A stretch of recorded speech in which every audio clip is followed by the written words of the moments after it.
श्रीमद् भागवतम स्कंध 2 ब्रह्मांड की अभिव्यक्ति अध्याय 9 श्री भगवान के वचन का उद्धरण देते हुए प्रश्नों के उत्तर। श्री सुखदेव गोस्वामी ने कहा है राजन, जब तक मनुष्य पूर्ण पुरुषोत्तम भगवान की शक्ति से प्रभावित नहीं होता तब तक भौतिक शरीर के साथ शुद्ध चेतना में शुद्ध आत्मा के संबंध का कोई अर्थ नहीं है। ये संबंध स्वप्न देखने वाले द्वारा अपने ही शरीर को कार्य करते हुए देखने के समान है। मोह माया से ग्रस्त आत्मा भगवान की बाहरी शक्ति द्वारा प्रदत्त विविध रूपों में प्रकट होती है। इस आत्मा जब भौतिक प्रकृति के गुणों में लिप्त हो जाती है तो उसे भूल से ये लगता है कि यह मैं हूं और ये मेरा है। जो ही जीवात्मा अपनी मूल महिमा में स्थित होकर काल और प्रकृति के परे आनंद का अनुभव करता है, वह जीवन के दो भ्रमों मैं और मेरा को त्याग कर अपने शुद्ध आत्म स्वरूप को प्राप्त कर लेता है। हे राजन, भक्ति योग में निर्मल व निस्वार्थ तपस्या के कारण ब्रह्मा जी से प्रसन्न होकर भगवान ने अपने शाश्वत और दिव्य रूप का दर्शन कराया और यही बद्ध प्राणी के लिए शुद्धि का परम लक्ष्य भी है। ब्रह्मा जी प्रथम गुरु और ब्रह्मांड के सर्वोच्च जीव होने के बावजूद अपने कमल के आसन के स्रोत का पता नहीं लगा सके, और जब उन्होंने भौतिक जगत की सृष्टि करना चाहा तो वे ये भी नहीं जान सके कि किस दिशा से इस कार्य को शुरू किया जाए और न ही ऐसी सृष्टि करने की कोई विधि ही ढूंढ पाए। जल में स्थित ब्रह्मा जी जब विचार में लीन थे तब पास ही उन्होंने परस्पर जुड़े हुए दो शब्दों की ध्वनि 2 बार सुनी। इनमें से एक 16वें और दूसरा 21वें स्पर्श अक्षर से लिया गया था। ये दोनों मिलकर विरक्त जीवन की संपदा बन गए। जब उन्होंने वो ध्वनि सुनी तो अपने चारों ओर उसको बोलने वाले को ढूंढने की कोशिश की, किंतु जब वह अपने अलावा किसी और को नहीं देख पाया तो उसने कमल के आसन पर दृढ़तापूर्वक बैठकर तपस्या करने में ही ध्यान लगाना श्रेष्ठ समझा, जैसा कि उसे निर्देश दिया गया था। ब्रह्मा जी ने देवताओं के हिसाब से हजारों सालों तक तपस्या की। उन्होंने आकाश से आती इस दिव्य आवाज को सुना और इसे ईश्वरीय स्वीकृति माना। इस तरह उन्होंने अपने मन और इंद्रियों को काबू में किया। उन्होंने जो तपस्या की वो न सिर्फ जीवात्माओं के लिए एक बड़ी सीख है, बल्कि इसलिए वे सभी तपस्वियों में सबसे महान माने जाते हैं। श्री भगवान ने ब्रह्मा जी की तपस्या से अत्यधिक प्रसन्न होकर समस्त लोकों में सबसे श्रेष्ठ निजी निवास वैकुंठ धाम को दिखलाया। ये दिव्य धाम उन सारे आत्म साक्षात्कारी व्यक्तियों द्वारा पूजा जाता है जो सभी प्रकार के क्लेशों और भ्रामक अस्तित्व से उत्पन्न होने वाले भय से मुक्त हैं। भगवान के उस स्वधाम में अज्ञानता और जुनून के भौतिक तरीके हावी नहीं हैं, न ही अच्छाई में उनका कोई प्रभाव है। समय के प्रभाव का कोई प्रभुत्व नहीं है, इसलिए भ्रम की बात क्या, बाहरी ऊर्जा वहां प्रवेश नहीं कर सकती। बिना किसी भेदभाव के देवता और राक्षस दोनों भक्तों के रूप में भगवान की पूजा करते हैं। वैकुंठ लोक के निवासियों का वर्णन श्यामवर्ण का किया गया है जो आभामंडल से युक्त है। उनकी आंखें कमल पुष्प के समान हैं, उनके वस्त्र पीले रंग के हैं और उनकी शारीरिक बनावट अत्यंत आकर्षक है। वे युवावस्था में हैं, उनके 4 हाथ हैं और वे मोती के हार और अलंकृत पदकों से सुशोभित हैं। उनकी उपस्थिति बहुत ही तेजस्वी है। उनमें से कुछ की शक्ल मूंगे और हीरे की तरह तेजस्वी है और उन्होंने अपने सिर पर ऐसी मालाएं धारण की हुई हैं जो कमल के फूलों की तरह खिली हुई हैं। कुछ ने कानों में झुमके पहने हुए हैं। वैकुंठ लोक विभिन्न चमचमाते विमानों से घिरे हैं।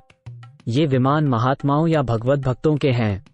स्त्रियां अपने स्वर्गीय मुखमंडल के कारण बिजली के समान सुंदर लगती हैं और ये सब मिलकर ऐसे प्रतीत होते हैं मानो बादलों तथा बिजली से आकाश सुशोभित हो।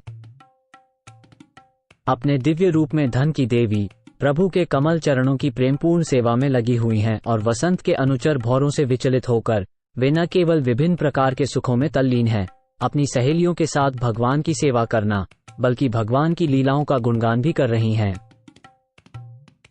ब्रह्मा जी ने वैकुंठ धाम में भगवान विष्णु को देखा जो सभी भक्तों के स्वामी, लक्ष्मी जी के पति, समस्त यज्ञों के स्वामी और पूरे ब्रह्मांड के स्वामी हैं। वे नंद, सुनंद, प्रबल और अरहण जैसे अपने प्रमुख पार्षदों द्वारा सेवित होते हैं। अपने प्रिय सेवक के प्रति प्रसन्न दिखते हुए मदमस्त और आकर्षित दिखने वाले भगवान बहुत संतुष्ट दिखाई दे रहे थे। उनके चेहरे पर एक आकर्षक लाल रंग के साथ मुस्कान थी। वो पीले वस्त्र पहने हुए थे और उन्होंने अपने कानों में झुमके और सर पर मुकुट पहना हुआ था। उनके 4 हाथ थे और उनके सीने पर सौभाग्य की देवी की रेखाएं अंकित थीं। भगवान अपने सिंहासन पर विराजमान थे और उनके चारों ओर 4, 16, 5 और 6 प्राकृतिक ऐश्वर्यों वाली विभिन्न शक्तियां थीं। उनके साथ ही अस्थायी प्रकृति की अन्य छोटी शक्तियां भी थीं, लेकिन वे वास्तविक परमेश्वर थे और अपने धाम में आनंद ले रहे थे। इस प्रकार से श्री हरि के पूर्ण रूप का दर्शन करके ब्रह्मा जी का मन पूर्ण आनंद से भर उठा और दिव्य प्रेम तथा आनंद के कारण उनकी आंखों में प्रेम के आंसू आ गए। वे भगवान के सम्मुख नतमस्तक हो गए। जीवात्मा परमहंस के लिए सर्वोच्च सिद्धि का यही तरीका है। और ब्रह्मा जी को अपने समक्ष देखकर भगवान ने उन्हें जीवों की सृष्टि करने और जीवों को अपनी इच्छानुसार नियंत्रित करने के योग्य माना। इस प्रकार उनसे बहुत संतुष्ट होकर भगवान ने ब्रह्मा से मंद मंद मुस्कुराते हुए हाथ मिलाया और उन्हें इस प्रकार संबोधित किया।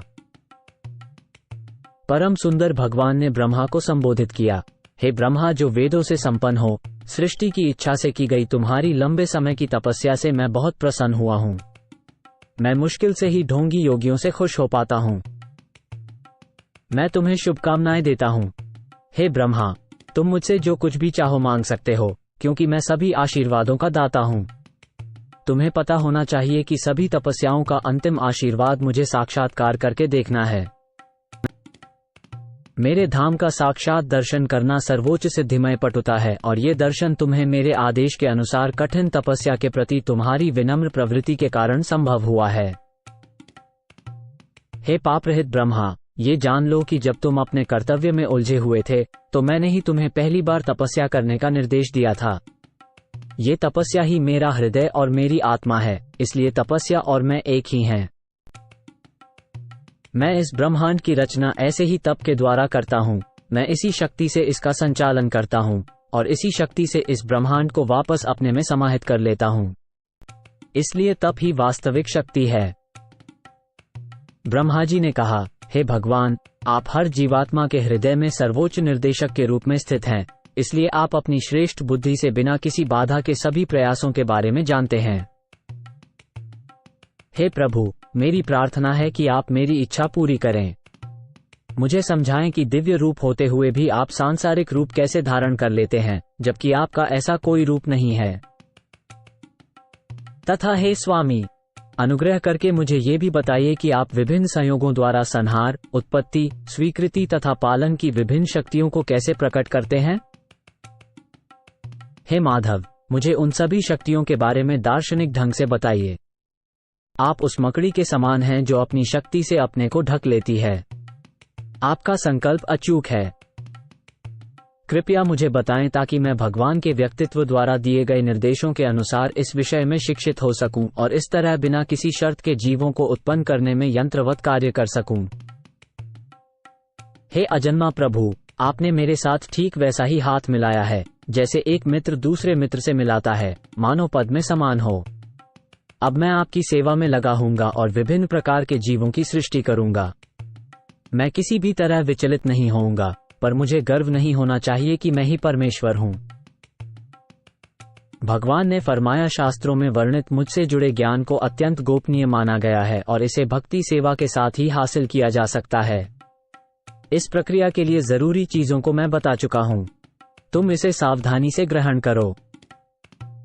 मेरी निष्प्रह दया से तुम्हारे हृदय में उत्पन्न प्रत्यक्ष साक्षात्कार से मेरे बारे में सब कुछ जागृत हो जाएगा, अर्थात मेरा वास्तविक और शाश्वत रूप, मेरा दिव्य अस्तित्व, रंग, गुण और कार्य। हे ब्रह्मा, तुम उस व्यक्तित्व का साक्षात्कार कर रहे हो जो सृष्टि से पूर्व अस्तित्व में था जब केवल मैं ही था। उस समय भौतिक प्रकृति भी नहीं थी जो सृष्टि का कारण है। जो अब तुम देख रहे हो वो भी वही मैं हूं और प्रलय के बाद जो बचेगा वो भी वही मैं ही हूं। हे ब्रह्मा, जो कुछ भी मूल्यवान प्रतीत होता है, यदि वो मुझसे संबंधित नहीं है तो उसमें कोई सच्चाई नहीं है। इसे मेरी माया के रूप में जानो। यह उस प्रतिबिंब के समान है जो अंधेरे में दिखाई देता है। हे ब्रह्मा, ये जान लो कि ब्रह्मांड के तमाम तत्व ब्रह्मांड में प्रवेश करते हुए भी प्रवेश नहीं करते। इसी प्रकार मैं स्वयं भी हर सृष्ट चीज में विद्यमान रहते हुए भी हर चीज से अलग रहता हूँ।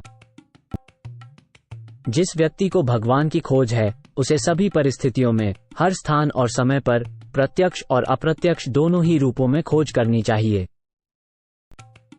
हे ब्रह्मा, अपनी बुद्धि को मजबूत करके इस निर्णय का अनुसरण करो, और तुम्हें ना तो सृष्टि के आंशिक विनाश के समय, ना ही उसकी पूर्ण समाप्ति के समय कोई अहंकार विचलित कर पाएगा।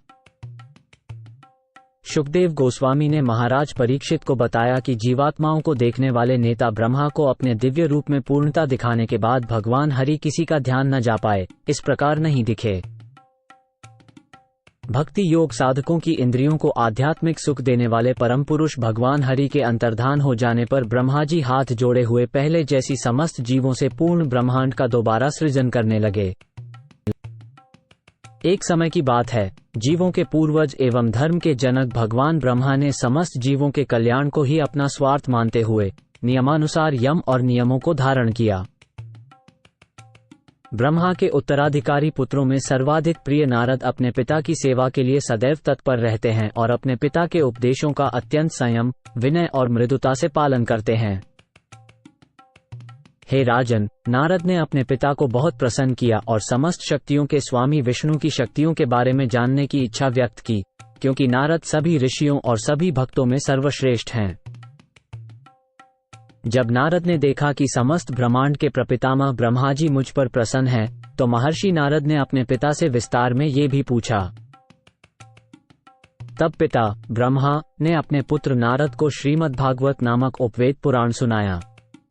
श्रीमद्भागवत की कथा भगवान ने स्वयं ब्रह्मा को बताई थी और ये 10 विशेषताओं से युक्त है। हे राजन, उसी क्रम में महामुनि नारद ने अनंत शक्तिधारी व्यासदेव को श्रीमद्भागवत का ज्ञान प्रदान किया। व्यासदेव उस समय सरस्वती नदी के तट पर स्थित होकर परम सत्य, पूर्ण पुरुषोत्तम भगवान का ध्यान कर रहे थे। हे राजन, आपने जो ये प्रश्न पूछा है कि ब्रह्मांड भगवान के विशाल रूप से कैसे प्रकट हुआ, और अन्य प्रश्न भी, उनका उत्तर मैं पहले बताए गए चारों मंत्रों की व्याख्या करते हुए विस्तार से दूंगा।